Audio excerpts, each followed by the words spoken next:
A swarm of bees that needed a new place to live settled under this table, and I was called to remove them. So I gave the bees a new hive and I started to move them in. When these bees left their old hive, they took their queen and as much food as their stomachs could hold, but they left everything else behind. That meant that there was no honeycomb, food, or baby bees here, and I could just scoop these bees up with my hands. These bees were very gentle, mostly because they didn't have a hive to protect, but they should have had a queen. So with every handful of bees I scooped, I was searching for the queen. It wasn't too long before I found her hiding under the table, so I put her in a clip to keep her safe and I put her in the new hive. I needed to get all of the bees into the new hive as quickly as possible so they wouldn't try to swarm again.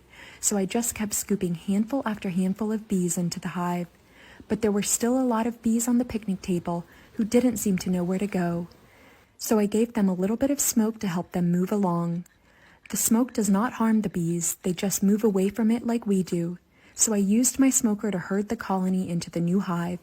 Then all of a sudden some of the bees started to recognize the hive as their new home. They began sending signals to the other bees to tell them where to go. And all of the bees started to march down the leg of the table and into the new hive. I waited while the bees moved into their new hive, then I closed it up, I loaded it into my truck, and it was another great day of saving the bees. Bees had been living in this washing machine and I was called to remove them. So I carefully lifted the lid, and I found a beautiful hive full of honey and very gentle bees. When I looked inside, I saw layer after layer of fresh honeycomb. The bees had worked so hard to build this hive, and I wanted to do everything I could to preserve it for them. So I started to remove the outermost parts of the hive with nectar and honey. Then I reached the heart of the hive, the brood nest. This is where the queen lays eggs and where the baby bees are born.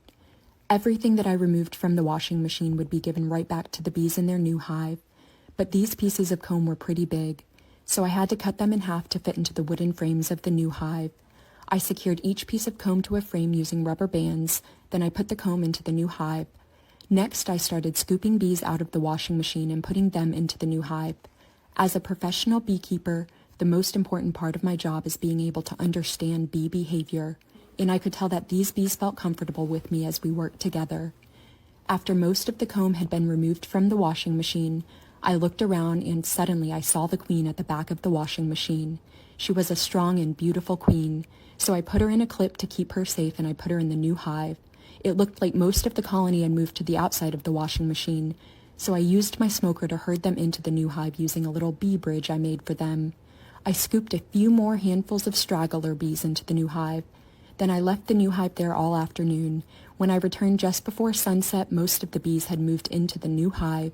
So I loaded the bees into my truck, and we drove home. I had just enough daylight left, but I was able to get them settled into their new home in my apiary, and it was another great day of saving the bees.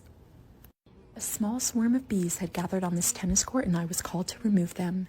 But once I got there, I realized this colony was in more trouble than it seemed.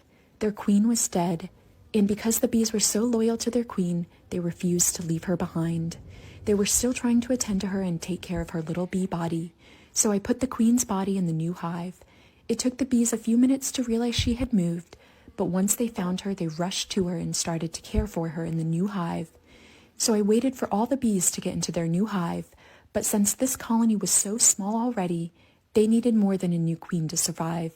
They needed to join a new colony. So once I got the bees home, I put them in a standard beehive box, but I couldn't just put them with another colony and a new queen right away, or that could cause confusion, chaos, and fighting among the bees. So I put a layer of newspaper between them. The newspaper would keep the colony safe and separated while the bees got used to each other's scents. So I closed up the hive. When I checked on the bees a few days later, the bees had chewed through the newspaper, and the two colonies had merged together to become one, and it was another great day of saving the bees.